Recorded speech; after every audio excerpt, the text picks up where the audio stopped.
अस्सलाम वालेकुम स्टूडेंट। आज हम सीखेंगे momentum in terms of force.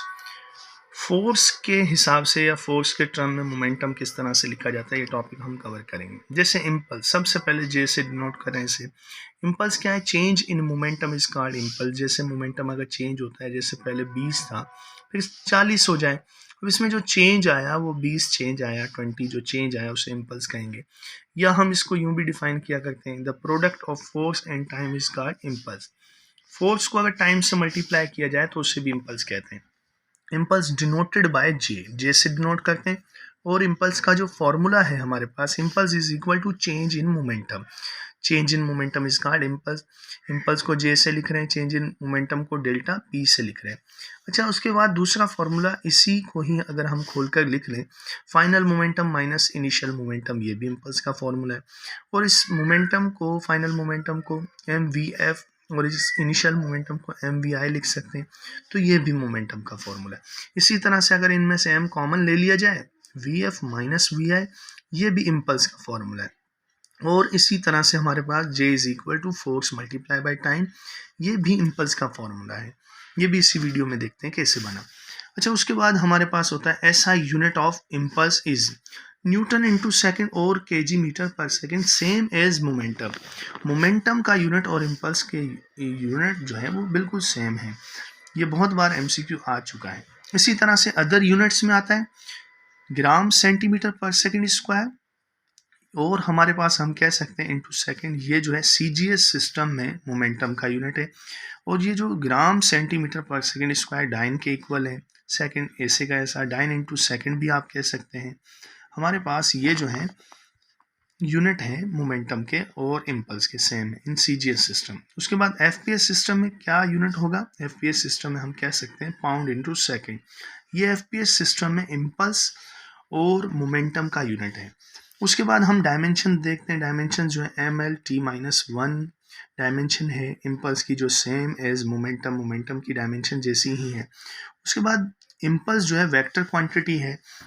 Impulse भी जैसे आपको पता है, जैसे मोमेंटम है वेलोसिटी पर डिपेंड करता है, वेलोसिटी की जो डायरेक्शन है वही वेक्टर की, यहाँ पर भी वही है, इसकी भी डायरेक्शन होती है जो वेलोसिटी की डायरेक्शन हो। उसके बाद हमारे पास impulse depends upon two factors, दो फैक्टर्स पर डिपेंड कर रहा है। Force, impulse is directly proportional to the force. जैसे कि फोर्स को आप जितना ज़्यादा लगाएंगे, जितना ज़्यादा फोर्स बढ़ाओगे, इम्पल्स उतना ज़्यादा होगा। और इसी तरह से impulse is directly proportional to the time. जितना ज़्यादा टाइम लगेगा इम्पल्स उतना ज़्यादा होगा। यहाँ पर जो है इम्पल्स डिपेंड कर रहा है टाइम पर। उसके बाद हमारे पास क्या आता है, इसके फॉर्मूलाज हैं और भी।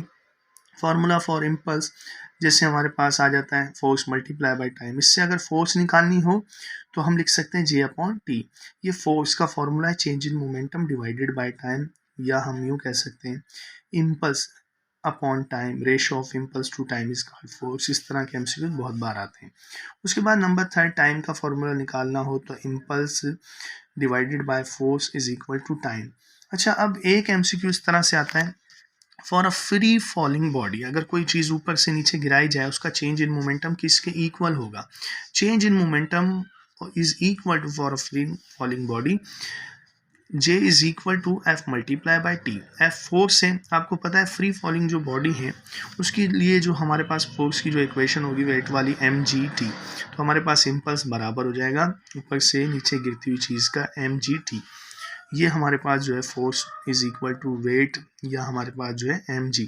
वैसे फ्री फॉलिंग बॉडी का जो वेट होता है 0 होता है, ये भी MCQ दिखाता रहता है। उसके बाद हम पढ़ेंगे rate of change of momentum.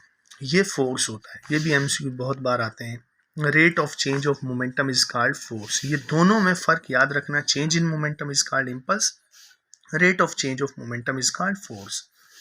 उसके बाद हमारे पास ये भी डेफिनेशन आती है, change in momentum divided by time is called force, denoted by F। Formula क्या है? फोर्स बराबर होती है change in momentum divided by time के। अब आप खुद देखें, इसमें जो है चेंज इन मोमेंटम को डेल्टा P से लिख सकते हैं, टाइम को T से, और F जो है ऐसे। अब इसमें अगर चेंज इन मोमेंटम मतलब इम्पल्स मालूम करना हो तो टाइम को इस तरफ ले जाएंगे, तो हमारे पास क्या हो जाएगा, F multiply by T delta P के इक्वल, डेल्टा पी ही तो इम्पल्स है, change in momentum is called impulse. ये हमने पहले जो फॉर्मूला देखा है इसी वीडियो में, इस तरह से बनता है इम्पल्स का formula, force multiply by time. तो चेंज इन मोमेंटम को final momentum minus initial momentum लिख सकते हैं। अब इसी तरह से टाइम का टी ऐसे का ऐसा, फोर्स ऐसे।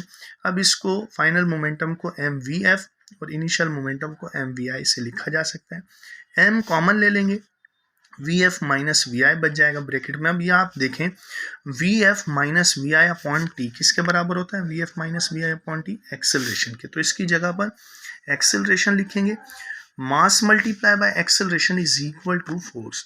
यही है न्यूटन का सेकंड लॉ। ये बहुत बार इस तरह से भी आ जाता है न्यूटन का second law, the rate of change of momentum is equal to force, this is called Newton second law. अब उसके बाद यूनिट क्या है, the unit of rate of change of momentum is newton, same as force, weight, friction, tension, ये सारी की सारी forces हैं, इनके यूनिट सेम है। अदर यूनिट्स जैसे हमारे पास फोर्स का दूसरा यूनिट डाइन होता है सीजीएस सिस्टम में, पाउंड होता है एफपीएस सिस्टम में। पाउंड जो है हमारे पास ये एफपीएस सिस्टम में इसका यूनिट है, और फोर्स जो है एफपीएस सिस्टम में एक फंडामेंटल क्वांटिटी है। उसके बाद rate of change of momentum is a vector quantity, ये वेक्टर क्वांटिटी क्योंकि फोर्स से इसकी डायरेक्शन होती है। तो थैंक्स फॉर वाचिंग। इसी टॉपिक पर आपको जो है एमसीक्यूज मिल जाएंगे हमारे चैनल पर। फिर मिलते हैं नेक्स्ट वीडियो के साथ। अल्लाह हाफिज़।